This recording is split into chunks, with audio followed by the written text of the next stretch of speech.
Bonjour à toutes et à tous, bienvenue sur le podcast Ils ont osé, le podcast pour se dire au final et pourquoi pas moi. À travers ce podcast, j'ai voulu rendre hommage à celles et ceux qui ont osé faire de leur rêve une réalité et qui ont réussi. Parce que dans le fond, on est beaucoup à se poser les mêmes questions, à partager les mêmes doutes et les mêmes peurs. C'est pourquoi chacune de ces success stories sera, je l'espère, un bel exemple inspirant pour toutes celles et ceux qui n'osent pas encore franchir le pas. L'idée, c'est donc de pouvoir partager avec vous des témoignages, des conseils et des leçons de vie pour vous inspirer, vous encourager et qui sait, peut-être que vous aussi un jour, vous deviendrez à votre tour un nouvel exemple inspirant pour les autres. Aujourd'hui, je suis très heureuse de lancer ce premier épisode avec Yann et Aurélien, deux frères qui ont décidé de quitter leur profession de juriste et de podologue pour se reconvertir dans l'univers du café. Ensemble, ils ont créé Au-Coffee, un coffee shop situé dans la vieille ville de Bastia, et plutôt atypique, mais je ne vous en dis pas plus. Bonjour Yann et Aurélien, je suis ravie de vous accueillir sur le podcast. Alors, on se trouve ici dans la partie événements du coffee shop, un lieu qui n'existe nulle part ailleurs sur Bastia, ni même ailleurs tout court, je pense, puisque on peut à la fois savourer du café d'exception, découvrir des créations artistiques dans l'espace d'exposition, participer à des ateliers de dégustation.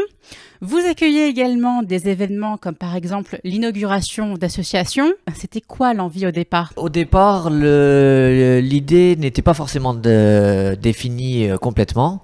Après, il faut comprendre, je remets en perspective, pour moi le café c'est un lien. C'est un lien entre différents univers. Alors si on parle strictement sur le café, un lien entre un producteur, un torréfacteur, et un lieu où on va présenter les boissons pour le client, donc un barista. Mais nous, vu qu'on avait de l'espace, j'ai voulu aller plus loin et créer des liens entre différents univers. Et depuis le début, il y a eu une démarche artistique.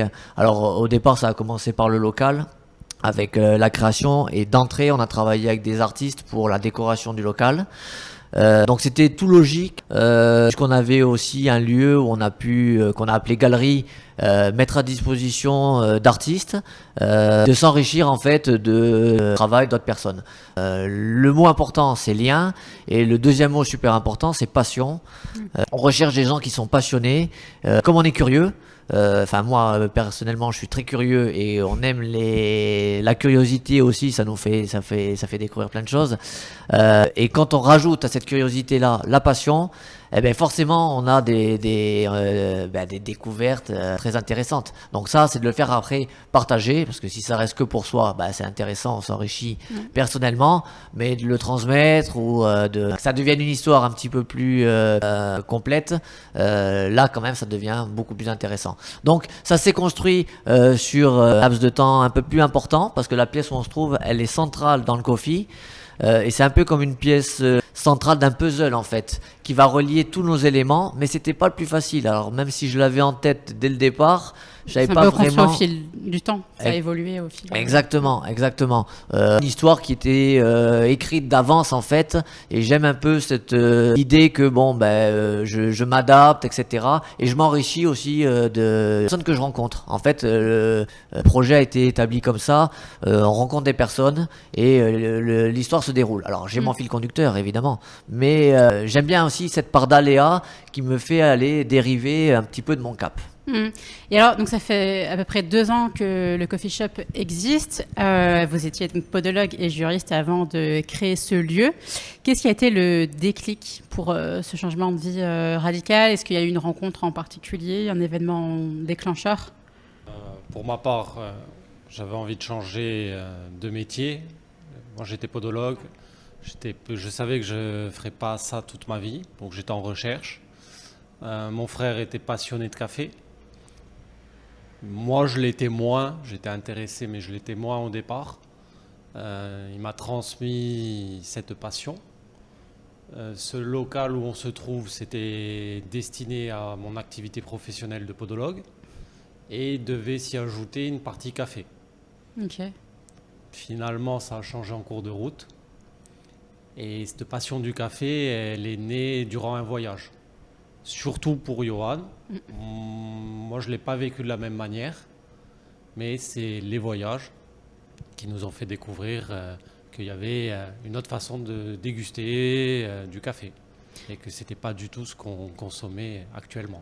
Et bien, il me semble qu'il y a eu une compétition à Berlin. C'est venu plus tard. Après ça, à force de rentrer dans cette communauté café, on a découvert la compétition une première fois à Marseille, lors d'un premier voyage. C'était des championnats de France. Et c'est vrai qu'on a regardé sans regarder, en fait. On était plus sur le stand des machines, à tester des machines, boire des cafés. D'ailleurs, à cette époque-là, n'importe quel café qui se présentait à nous, on le prenait. Alors qu'actuellement, ça ne serait plus le cas. On va vraiment choisir un stand en particulier, un producteur, une variété. Après, il y a eu Berlin et petit à petit, on s'est créé un réseau comme ça dans la communauté de café. Et c'est vrai que à partir de ce voyage, en fait, on a découvert une communauté que je ne connaissais pas, une communauté autour du café, et on a rencontré des gens qui étaient alors plutôt jeunes, assez ouverts parce que c'était des personnes qui avaient voyagé, venaient d'Australie, d'Europe du Nord, etc. et qui avaient une technicité quand même assez incroyable. Et même si c'est une partie, bon, le monde du coffee shop, on peut l'intégrer dans le monde de la restauration. Il y avait quand même une partie un petit peu plus rock, un petit peu plus qui bougeait plus. On avait l'impression que, c'était vraiment de l'effervescence et toujours de la passion. Et ça, c'était vraiment surprenant. Et ils nous ont de suite, on a eu beaucoup de chance. On a rencontré des personnes qui nous ont apporté beaucoup d'informations. Ça sans arrière-pensée, et c'était on a trouvé que c'était un univers qui était très cool en fait. Ouais. Puis assez inconnu parce que il me semble qu'il y a environ 700 variétés de goûts, de saveurs. Et quand on rentre dans le café, oui, c'est bon, tout le monde parle de café, tout le monde dit qu'il connaît le café, mais en fait on se rend compte qu'on connaît pas grand chose. Et même aujourd'hui, plus on est dedans en fait, et moins on en sait. C'est tellement vaste que bon. Alors oui, effectivement, au niveau des arômes, si on fait des comparaisons, le vin c'est à peu près 400, 450. Le café c'est 800 arômes, donc on est presque sur un ratio de 2. Donc si on le limite simplement à un café corsé ou une arôme de fruits à coque, bon, c'est juste une petite partie de ce que c'est. Donc à partir de là, soit on reste dans une habitude, mais c'est vrai que le marché national est quand même très fermé et en fait ne pousse pas les gens à se poser ces genres de questions. Ça vient pas vraiment du sud de l'Europe. Même l'Italie, qui est très typée espresso par exemple, ne boivent quasiment pas de filtre. Alors que c'est une partie très importante dans le café. Donc tout ça, ça vient d'un mélange on est quand même sur l'ensemble de la planète, tous les continents. Donc des cultures différentes, des façons de le consommer différentes. Je prends une anecdote. Chez nous, c'est très fréquent que les personnes rentrent et nous disent non, après 16 heures, moi je bois pas de café parce que sinon je dors plus, etc. Il y a des pays où ils boivent des cafés jusqu'à 22h, 23h sans que ça soit une problématique. Donc c'est vraiment des approches culturelles, des habitudes de consommation qui sont très différentes. C'est beaucoup de pédagogie aussi que vous faites finalement ici au coffee shop. De la pédagogie, oui, évidemment, il faut expliquer le produit. Alors c'est ce que je trouve intéressant, c'est que le produit est tellement riche par lui-même que il y a beaucoup de choses à dire, beaucoup d'informations. Alors après, là aussi, on retrouve un petit peu l'analogie avec le lien, c'est-à-dire qu'on peut y rentrer de différentes façons. Des personnes sont intéressées par les voyages, on va parler d'Amérique centrale, d'Amérique du Sud, d'Afrique évidemment, c'est le berceau, d'Asie, pour la production des cafés. Mais après il y a tout ce qui est la partie technique, où là on peut rentrer dans les machines, la partie un peu chimie même, avec les réactions qui se passent au niveau de l'eau, ou avec les réactions qui se passent au niveau de la torréfaction, où là il va y avoir des molécules de sucre, etc. Donc ça peut intéresser potentiellement, en fait ça intéresse tout le monde. Alors après, quand on est sur des habitudes de consommation, simplement, je prends un café pour me réveiller le matin, on est un petit peu surpris, on n'est pas habitué à avoir toutes ces informations-là, et on se dit, moi en fait je veux juste un café. Donc là, ça peut un peu perturber. Mais pour les personnes qui sont curieuses et qui veulent aller un petit peu plus loin, là on se rend compte, c'est un peu le Far West, où c'est découvert d'un nouveau territoire et on saute un petit peu dans tous les sens. On est un petit peu comme des enfants, quoi. Et j'ajouterais aussi, c'est aussi ce lieu, il est aussi fait pour les gens qui ne boivent pas de café. Quelqu'un qui n'en a jamais bu, il a un palais, on va dire, qui est vierge sur le café. Donc la première boisson qu'il va boire chez nous, ou dans un établissement comme nous, ça ne va pas le surprendre. Et du coup, il va pouvoir percevoir ce qu'est le terroir véritable d'un café, d'une région, d'un pays, d'une variété. Et pas dire ah oui, c'est ci, c'est là. Non, on n'est pas sur ça. Et si en plus il boit du thé, bah, c'est génial parce que café filtre, ça a une mauvaise connotation par rapport au film américain dans les diners. Mais le café filtre, c'est beaucoup plus complexe que ça. D'ailleurs, c'est par cette méthode-là qu'on va pouvoir vraiment comprendre tout le terroir d'un café. L'espresso, maintenant, ça fait un peu plus de 2 ans qu'on est en activité.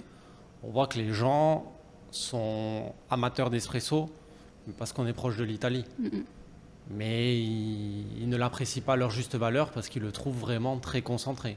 Et l'espresso, c'est un concentré par nature. Le filtre, c'est 10 fois moins concentré. Donc, du coup, ils le rejettent, mais après, quand ils y viennent, ils prennent plus de plaisir.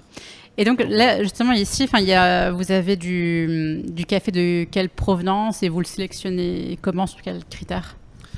Alors là encore, c'est par des rencontres. Alors il faut savoir que, alors au début, quand on a commencé, on achetait des cafés à des torréfacteurs et c'est relativement facile, hein, finalement. Donc on a acheté partout en Europe. Là vraiment en fonction de nos goûts, hein, il y a un choix énorme en fonction de produits, du prix évidemment qu'on veut mettre, du type de torréfaction qu'on veut avoir. Aujourd'hui, l'internet a fait que les livraisons par transporteurs sont très faciles, donc on commande un café et quelques jours après on les reçoit. C'est rajouté depuis dernier la partie torréfaction, qui est le deuxième grand métier dans le café, donc le producteur, dans le pays producteur évidemment. Donc là c'est de l'agriculture. Le torréfacteur, donc vulgairement c'est un four où on va torréfier, cuire le grain de café vert. Donc ça peut se faire n'importe où dans le monde. Et évidemment le lieu sur place avec la préparation de la boisson pour le consommateur final. Donc maintenant qu'on torréfie, donc on torréfie à Bastia, ça nous tenait à cœur. Notre réseau et les personnes qu'on a rencontrées, on a la chance de travailler actuellement avec essentiellement le terroir du Panama, alors qui est un terroir un petit peu, pour certains c'est exotique, terroir exceptionnel pour le café. Ça fait partie des plus beaux cafés du monde, assez cher des fois. Des cafés qui ont été typés compétition, et comme Aurélien l'a souligné tout à l'heure, on a assisté à des compétitions et c'est une partie que moi personnellement j'affectionne assez. Et voilà, donc du coup on a quand même pas mal de références sur ce terroir-là, mais évidemment on en a d'autres, donc on a la Colombie, voilà. Après, il y a tellement de... Alors, faut savoir que le café, on reste quand même dans un produit de saisonnalité. C'est-à-dire qu'il y a des moments où c'est la saison pour les Africains, le Kenya, l'Éthiopie ou l'Amérique du Sud. Donc, on travaille toujours les dernières récoltes et évidemment de saison. Le café n'est pas un produit qui se vieillit, c'est pas du tout comme le vin. Donc, à partir du moment où il est récolté, il faut aller très vite dans le process de la torréfaction, même s'il se conserve quand même un petit peu, et ensuite une fois qu'il est torréfié, de consommation. Donc c'est un petit peu une course contre la montre. Donc c'est très important d'avoir un produit frais quand on est sur des terroirs exceptionnels et pour avoir vraiment le goût du terroir, et c'est ça qui nous importe. Parce que derrière, on a des spécificités liées à cette région de production, plus l'histoire aussi du producteur qui a décidé de le cultiver d'une certaine façon. Et il faut savoir aussi qu'on s'inscrit quand même dans une démarche. Alors on est sur des petites quantités, mais quand même vertueuse. Donc ça, c'est une démarche très importante aujourd'hui où on parle de mieux rémunérer toutes les filières aussi et de faire de la meilleure qualité. C'est que en achetant des cafés de qualité supérieure comme ça, on accepte de les payer plus cher pour que les producteurs, faut pas oublier qu'on reste dans des pays, bon, le Panama c'est un pays particulier parce qu'ils ont fait quand même des cafés très haut de gamme, mais sinon les autres, que ce soit l'Éthiopie ou les pays africains, bon, ce sont des pays qui ont besoin de ces devises pour faire vivre des familles entières, des villages. Donc c'est important pour eux qu'ils puissent vivre de leur travail, ils sont passionnés, c'est un travail énorme pour arriver à une qualité exceptionnelle. Il faut respecter toute cette filière-là. Et souvent, ce qu'on a dans le café industriel, c'est que bon, ben, ceux qui sont à la base de ce travail-là, bon, sont payés pour des quantités, mais très faiblement. Donc ça valorise pas toute la filière.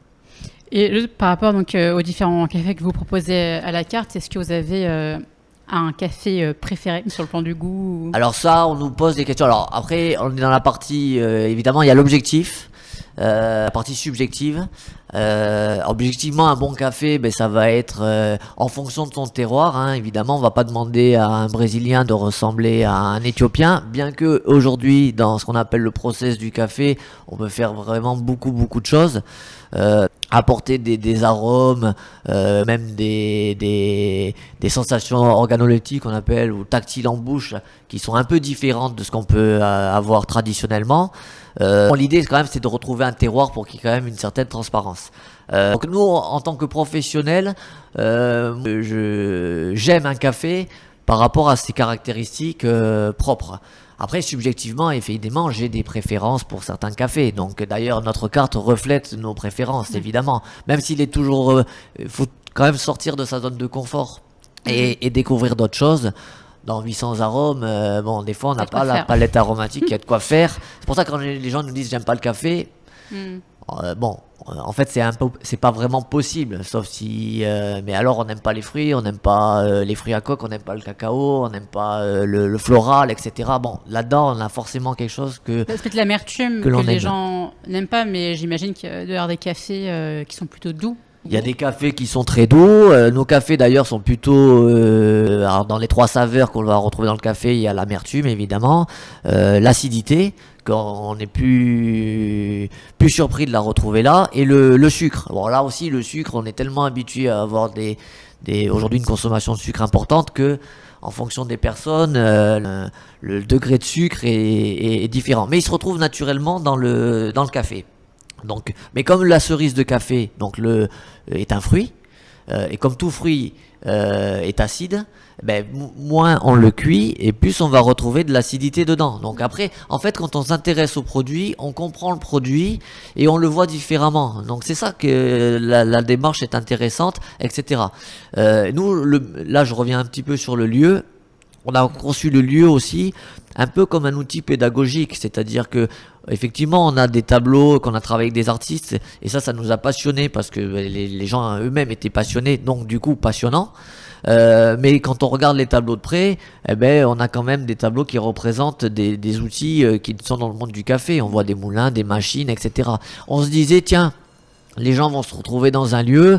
Et peut-être que ils vont s'arrêter sur une image et poser une question. Et de là, ça amène une discussion en fait. Ouais. Ça éveille la curiosité.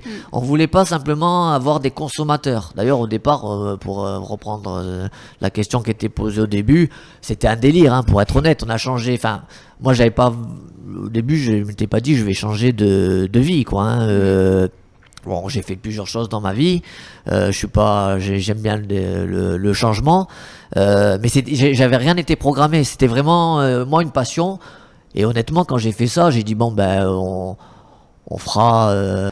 Vu qu'on avait l'espace, je vais utiliser un petit espace pour boire des cafés avec des amis. Hein. Au début, ça a commencé comme ça. C'est progressivement. Progressivement, après on s'est équipé, on a fait les choses vraiment bien. Après il y a eu un petit peu une part de hasard. Et et puis après, c'est vrai qu'on s'est posé la question où est-ce qu'on allait quand même. Et puis on s'est dit, bah, si on en faisait un, carrément. Mais on savait pas vraiment si ça nous plairait déjà de le faire, parce que moi, ça me plaît de faire un café, mais moi, je peux passer une demi-heure à me faire un espresso en fait. Donc, mais de le faire pour des clients, c'est autre chose après en professionnel. Et il faut garder quand même la même qualité. Vous ne regrettez pas finalement, On regrette pas du tout. Franchement, en fait, il faut savoir qu'il n'y avait pas d'offre sur ce secteur-là chez nous. Pas d'offre et évidemment pas de demande. Donc, en termes là, si on met économiquement, mais on n'a pas fait forcément de business plan au départ, mais il n'y a ni offre ni demande, bah, en fait, il n'y a pas de marché. Ouais. Donc déjà, on a commencé à faire une offre pour après créer une demande. Alors, on va pas dire qu'aujourd'hui, on a créé une demande sur le marché local, parce que les gens sont pas habitués à consommer du café de cette façon-là, mais on a quand même la vision de si on prend un petit peu plus de hauteur, bah, bon, nous sommes sur une très belle île, mais il y a le reste de la planète. Bon, et si on regarde le café sur le reste de la planète, ben on voit comment ça fonctionne. Je veux dire, hein, le café c'est la deuxième matière la plus échangée après le pétrole, donc c'est quand même énorme. Donc il y a des secteurs où le café est très évolué. Donc il suffit de regarder un petit peu ailleurs comment c'est consommé et on voit un petit peu le type de marché qu'on peut avoir. Donc il n'y a pas de raison que ce qui est mis ailleurs, on soit absolument allergique ici. Il y a des spécificités locales, etc. Voilà. Donc c'était un délire, inverse de regret, quoi. Hein. On rencontre des gens passionnants, donc on fait des rencontres. Bon, on n'en est qu'au début entre guillemets. Les choses prennent du temps, évidemment, mais le temps fait partie Oui, c'est le maître mot chez vous, enfin un des maîtres mots, le temps. Ouais, le temps, les choses bien, de toute façon, si on revient à l'origine, un caféier, ça prend, c'est pas, une fois qu'on l'a planté, il est pas productif le lendemain, évidemment, c'est de la nature, donc tout ça, ça prend du temps. Et à un moment, pour apprécier une tasse, il faut prendre le temps d'apprécier la tasse, peut-être se poser, etc. Et dans un monde aujourd'hui qui bouge super vite, des fois de prendre le temps, ça fait du bien. ça fait du bien, ça fait une respiration. Vous avez été confronté à quel type de difficultés et comment vous avez réussi à les surmonter? Alors en fait, on a des difficultés dans le monde entrepreneurial. Il y en a toujours. Déjà, entreprendre, c'est prendre des risques. Hein. On n'est pas chef d'entreprise ou monter une affaire quelle qu'elle soit sans avoir cette part-là. Si on savait forcément que ça réussirait, on serait plus entrepreneur. Économiquement, après il faut trouver des financeurs. Alors traditionnellement il y a des institutionnels, etc. Donc sur des activités qui n'existaient pas, nous c'était quasiment zéro financement extérieur. Hein. C'est assez compliqué à ce niveau-là. Donc c'était sur fonds propres. Là il faut être malin. Il faut essayer d'optimiser les choses, etc. Aujourd'hui, pour financer un immobilier, c'est relativement pas très compliqué, on va dire. C'est la partie la plus facile du projet. Après, pour tout le reste, là, effectivement, c'est un petit peu plus compliqué. Mais des difficultés. Bon, on a eu une difficulté inattendue. Mondiale, hein, on va pas reparler mais de la pandémie évidemment, donc c'est tombé en plein dedans. En plein dedans, donc les phases de création de société, on sait que les 2-3 premières années sont des années cruciales et importantes où on compte pas son temps, où on doit être très réactif et motivé évidemment. Quand on a des arrêts d'activité ou des choses comme ça, on n'est pas sur même si c'est une course de fond, et des fois il faut faire un petit peu des sprints, des choses comme ça. Là c'était une course de haie, quoi, hein, avec des arrêts complets, donc évidemment c'est pas du tout l'idéal. Mais bon, je regarde les choses d'une façon toujours positive. Une difficulté, on en a toujours. Aujourd'hui, on avait celle-là, on a dû s'adapter. L'homme sait s'adapter et voilà. Quand on est passionné, après on trouve des solutions. Et s'il y avait quelque chose à refaire, qu'est-ce que vous referiez différemment? Pour moi, je referais la même chose. Peut-être des adaptations qu'on a faites après coup plus rapides, être peut-être un peu plus en adéquation avec notre marché, mais quand je dis marché, le lieu où on vit en fait. Parce que comme l'a dit Johan, le marché n'existait pas, la demande existait mais n'était pas visible. Et les gens qui consommaient le café comme on peut le consommer, on ne les connaissait pas non plus. Et quand on a créé le lieu, ouvert le lieu, il y a des gens qui sont venus naturellement comme ça et qui étaient déjà un peu dans cette phase de découverte et de dégustation du café. Donc ça, c'était déjà présent. Donc les adaptations plutôt pour faire venir un peu plus de gens, de consommateurs, pour les accrocher. Mais sinon, moi je n'aurais pas fait ce lieu ailleurs que sur le boulevard Auguste Gaudin. Pour nous, le boulevard Auguste Gaudin, c'était vraiment très important. Qui se situe, donc pour les personnes qui ne connaissent pas... Entre le palais de justice et la citadelle. Voilà, dans la vieille ville de Bastia. Qui est quand même un boulevard qui a été réaménagé. On en a bénéficié. Et quand on a lancé le projet, on n'était pas au courant de ce type de réhabilitation. Donc actuellement, il est beau, peu de commerces, des commerces de qualité. Ouais, c'est un quartier qui commence un peu à revivre, à renaître de ses cendres. C'est un quartier qui a été oublié par les Bastiais, mais c'est un quartier qui a été très commerçant il y a quelques années en arrière. Là où on se trouve, c'est une ancienne pâtisserie. Ouais. On a gardé un lien important avec les anciens propriétaires. Il y a eu quand même 4 générations de pâtissiers, et Johan le rappelle tout le temps, on ne vient pas de nulle part. Voilà. Le lieu de la pâtisserie, tout ça, on l'a gardé exprès. Moi, mon grand-père paternel était pâtissier, je ne l'ai pas connu en activité. C'est pour ça que dans la reconversion, j'ai voulu participer à la réalisation des pâtisseries et de l'offre sucrée. Donc tous les jours, on essaye de trouver des idées, de travailler les choses. Et on essaye de travailler quand même des pâtisseries qui mettent en avant le café. Et notamment, pour moi, la plus emblématique, le tiramisu. Et donc le tiramisu de Okofi, à titre personnel, j'en suis très fier, et tous les clients qui l'ont testé l'apprécient vraiment. Aussi. Voilà, donc on a même eu des étrangers qui étaient très contents de goûter ceci. Après, pour rebondir sur ce que dit Aurélien, des changements, on est un peu têtu, hein, surtout, peut-être moins pas mal, donc j'aurais rien changé non plus. Des adaptations, mais adapter. Au début, on ne sait pas forcément où on va. C'est vrai qu'on était un petit peu, et d'ailleurs, on peut nous percevoir comme ça. En fait, l'image qu'on peut rendre n'est pas forcément ce qu'on est réellement. Mais on n'avait pas d'enseigne, pas de poignée de porte. Bon, mais c'était voulu quand même parce que notre produit est différent et on cherchait des personnes qui étaient curieux. On s'est dit, c'est bien de voir de l'extérieur, mais c'est à l'intérieur que ça se passe, donc il faut pousser la porte. Il y avait cette action d'agir, en fait. Et de ce que je disais au départ, de pas être, entre guillemets, passif. Je ne dis pas qu'un consommateur est passif, mais des fois, il y a un peu cette façon de consommer les choses un petit peu, et on nous apporte, voilà. Je dis non, reprends un peu ta vie, sois acteur de ce que tu mets on est quand même sur des métiers de bouche. Donc, là, c'est dans une tasse où ça va être avec des pâtisseries que fait Aurélien, mais pose-toi la question de ce que tu manges et de ce que tu bois. Donc du coup, il y a des saveurs, ça provoque des sensations, etc. Donc forcément, il faut réagir et poser des questions, etc. Donc c'était pousse la porte et rentre. Mais évidemment, il y a des méthodes qui sont ce qu'elles sont, et qu'il y a des gens, ce sont des freins. On a des personnes c'est régulier, qui nous disent je passe devant depuis X temps, et là je me suis décidé à rentrer, ou on m'a dit que, etc. Mais qui au début avaient un petit peu la crainte, quoi, la peur. Bon, aujourd'hui on est dans la peur. Alors bon, la peur, j'ai pas de jugement sur la peur, mais bon, il va rien arriver. Donc à un moment, il faut, entreprendre. On peut avoir peur d'entreprendre. Il y en a qui se lancent pas dans le métier d'entrepreneuriat parce que c'est compliqué, etc. Et puis on n'a pas de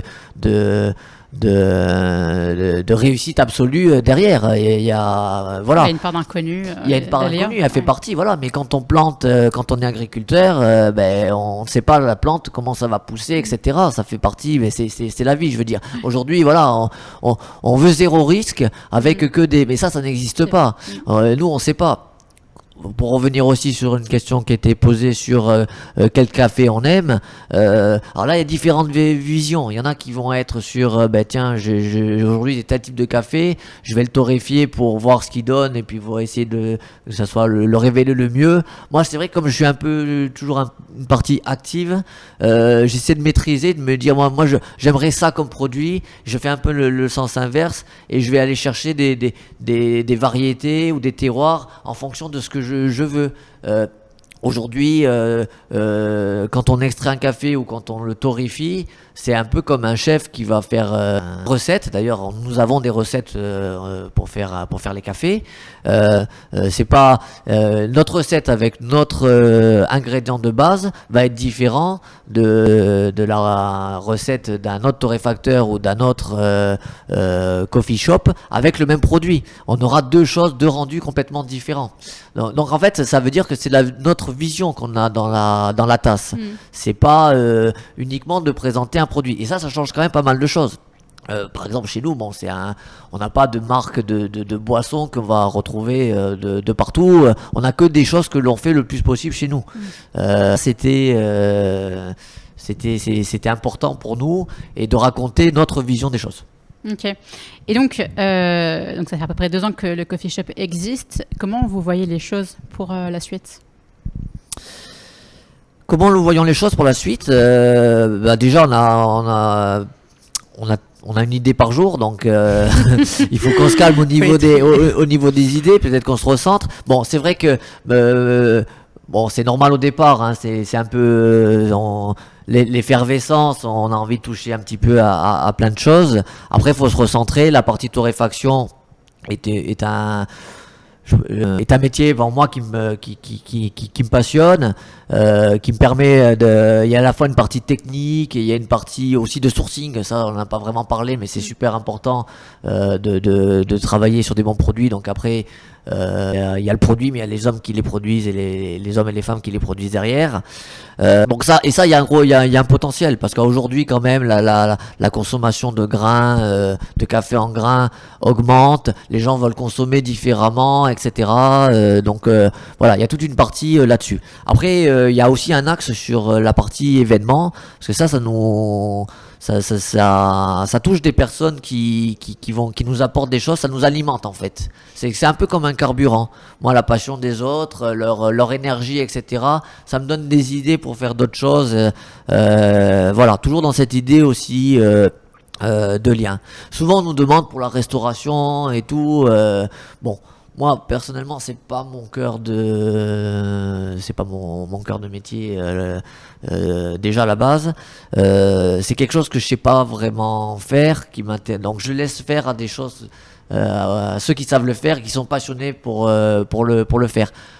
On veut adapter une offre qui soit pour accompagner le café, avec toujours notre histoire, qui soit sur des beaux produits, avec un lien cohérent en fonction de la saisonnalité et de ce qu'on veut transmettre comme émotion. Mais voilà, mais ça fait déjà quand même pas mal de choses. Hein. Pour finir, quel conseil vous auriez à donner à quelqu'un qui a un rêve en tête, une idée de projet, mais qui n'arrive pas à passer à l'action ? Déjà, il ne faut pas avoir peur. Premièrement, il faut vraiment être sûr parce que c'est un chemin semé d'embûches. Il ne faut pas s'arrêter à la première difficulté en tout cas. Non, pas du tout.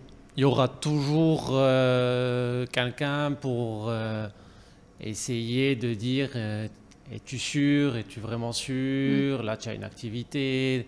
Donc il faut vraiment que la personne sache pourquoi elle fait ça.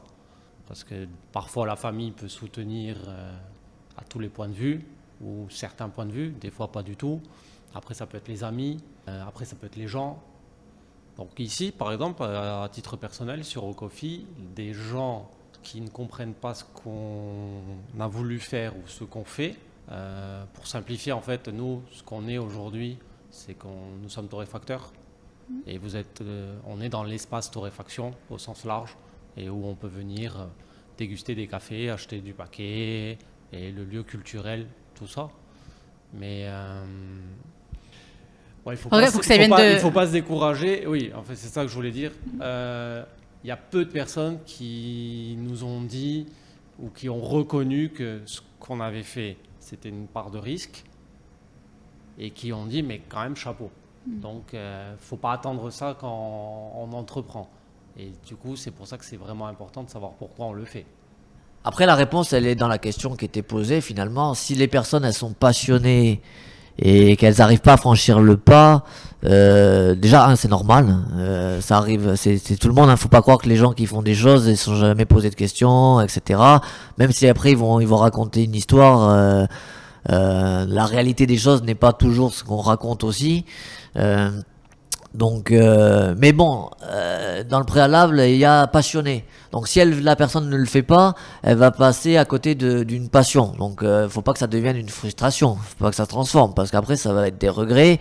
Et si en plus, si on est dans un cadre professionnel et que la personne continue dans une activité qui ne lui plaît pas, bon, potentiellement elle peut se retrouver pas forcément à sa place. Donc des difficultés, il y en aura, et puis une réussite engendrera des nouvelles difficultés, parce que les choses elles sont comme ça, c'est normal. Donc faut pas s'attendre à une vie tranquille, etc. si on ou organisée, mais ça dépend de la vie de chacun. Il faut évidemment essayer d'anticiper des choses et de prévoir dans la mesure du possible le maximum d'événements qui peuvent se produire. Mais après, il faut pas non plus, il faut laisser une part de rêve finalement, parce que si on rationalise tout, on se retrouve forcément dans la réalité, mais la vie nous ramène toujours à la réalité. Ce que je disais tout à l'heure, il faut un financeur, etc., etc. En face, on a quelqu'un qui connaît pas forcément et qui est pas à notre place, donc c'est pas lui qui va faire nos rêves. Je veux dire, c'est pas le comptable qui va engager l'activité d'une entreprise, etc.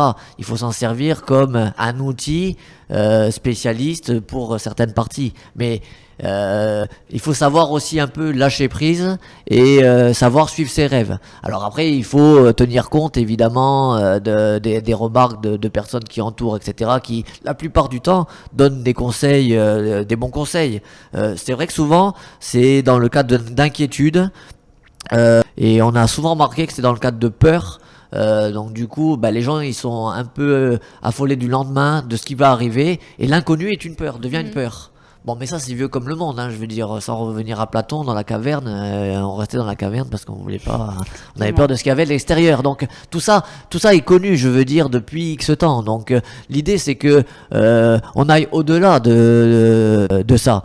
Tout le monde n'est pas fait pour être entrepreneur. Ça, c'est une réalité. Mais à partir du moment où on sait ce que c'est que la vie d'entrepreneuriat et que on est passionné, bon, là, a priori, il faut pas avoir peur de l'échec. L'échec, il fait partie de la vie, je veux dire. Personne sait marcher du premier coup. On tombe, on se relève et on avance. Donc voilà, il faut savoir écouter ses envies, pas toujours écouter les autres. Et puis et en principe ça doit être bon. Yann et Aurélien, on arrive à la fin de cette interview. Merci mille fois d'être intervenu au micro pour ce premier épisode du podcast. En tout cas, c'était super intéressant. C'est un super projet et puis ça aura peut-être donné des idées à des personnes qui nous écoutent. En tout cas, si certains curieux ont envie de pousser la porte du coffee shop, sachez qu'il se situe au 11 boulevard Auguste Gaudin à Bastia. Vous pouvez aussi retrouver Au Coffee sur Instagram et Facebook. Et Au Coffee, ça s'écrit O-K-O-2-F-2-E. Pour conclure, j'espère que cet épisode vous a plu. Si c'est le cas, n'hésitez pas à le partager autour de vous et à suivre le podcast sur les réseaux sociaux, à savoir YouTube, Instagram, LinkedIn et Twitter. Et je vous dis à très vite pour un prochain épisode. Ciao!